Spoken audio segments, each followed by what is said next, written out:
What up, YouTube? It's me, Johnny, back at it again with another video. And on today's episode, I want to actually talk about something that's near and dear to my heart.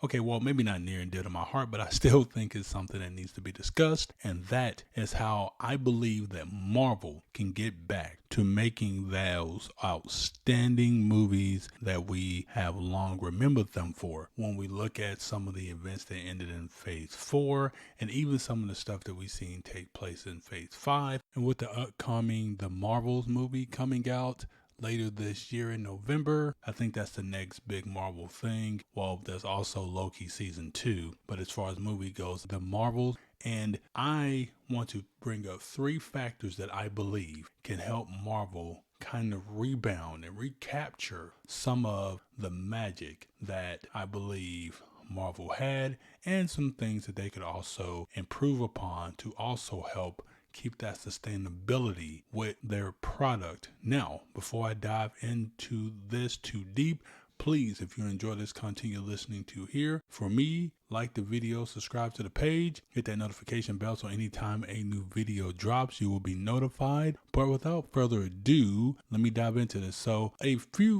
been maybe a month, almost 2 months ago, I made a video talking about how to fix the DCEU, and that kind of inspired me to thinking about this from a Marvel perspective as well. So I have 3 points and I'm going to get to, and the first one is that the plot in these movies that we have seen all seem to be the same. For example, they've all basically been evil villain gets introduced, the heroes come in, have a little bit of adversity, and then they end up overcoming. Now, we do know that in comics or anything like that where it's kind of good versus evil, good always reigns supreme. But the reason why, for example, a movie like Infinity War did so extremely well, and then even Endgame afterwards, was the fact that in Infinity War, we saw Thanos, who was the build up to be the big bad of the phase 1, 2, and 3, all culminating to him coming up, getting the Infinity Stones, and ultimately, exacting out his plan. That, to me, is something out of left field, and it's not something we always get. And I think Marvel needs to stick and maybe harp on that type of theme more. For example, we saw Ant-Man and the Wasp Quantumania. For the ones of you that haven't or didn't see it, well, I guess if you pay for Disney Plus, it's on there free, so you can go watch it there. It has so many missed opportunities. But with that being said, Kang the Conqueror, we already know, is the big bad of the new phase of Marvel. I think what Marvel is trying to do with that, though, they're trying to maybe have it not be Kang be the main, but like the Kang variants or the Kang Council actually being the main villain more so than just a specific Kang. But having said that, in Ant-Man and the Wasp Quantumania, we see Kang introduced, and we see him ultimately get defeated by, Wasp is the one who ultimately defeated him, but still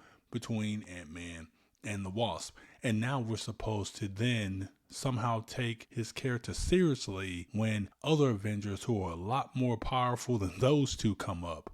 Like, again, to me, it was a missed opportunity, and I think it's something that Marvel should really think about in their movie making to get back to having that type of plot points that doesn't necessarily always go in the straight line to good guy beat bad guy.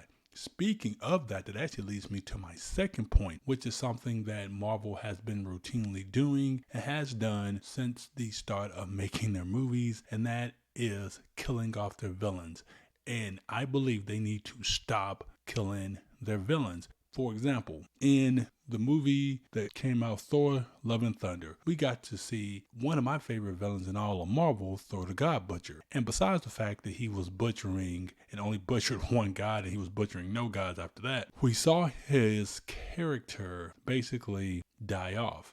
And this has been a repeated theme for Marvel the entire time. And at some point, the villains sometimes actually make more or drive more of an appeal to your audience than even your superheroes do. So killing them off to where they can never be brought back and you can never use them again, I don't think is a wise move. And honestly, it's something that really, I know for me, irks me, and maybe even for you listening out there who happen to be comic book fans or just fans of Marvel or DC, for example, in general, that we just completely do not like seeing.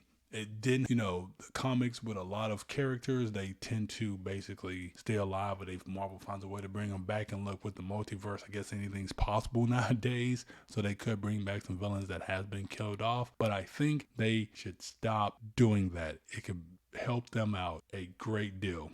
And it leaves open the possibilities for them to re-roll them and come up with some new plot lines behind them, which I think, will play well with a lot of the audience there. The next and the last point I want to bring up, that I can't believe I have to say this for movies, but plot armor can be allowed in anime, but not movies.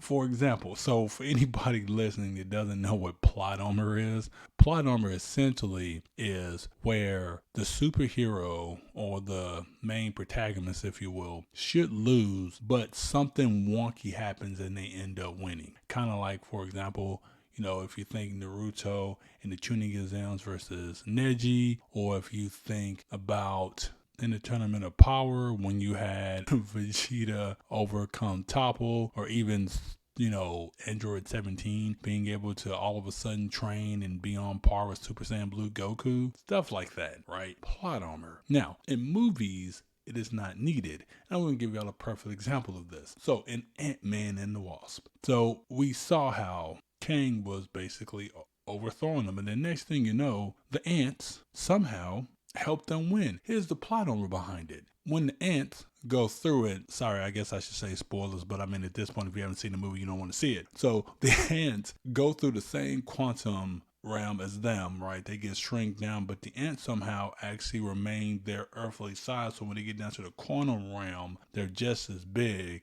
And so they're able to actually really throw it and overpower Kang, because they didn't shrink down. Like, how does this happen, right? How does this happen? It's not explained in the movie. It's just kind of a thing that happened. And then on top of that, we see Kang get dragged away by all these ants, and we don't know how he escaped. We just know he did.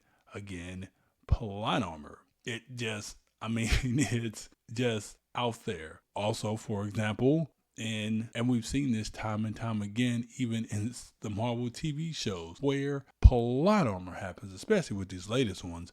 That has to stop. That's relegated to anime. We expect it there, but not in the movies. I mean, dear Lord. I think Marvel can come up with something a little more creative than that. But hey, let me know what you guys think in the comments of anything else that Marvel could do to be better with their movie product. I just wanted to touch on these 3 correct points after seeing what's happened, obviously, in Phase 4 and Phase 5. But let me know what you guys think in the comments. But until the next video, I'll talk to you all later.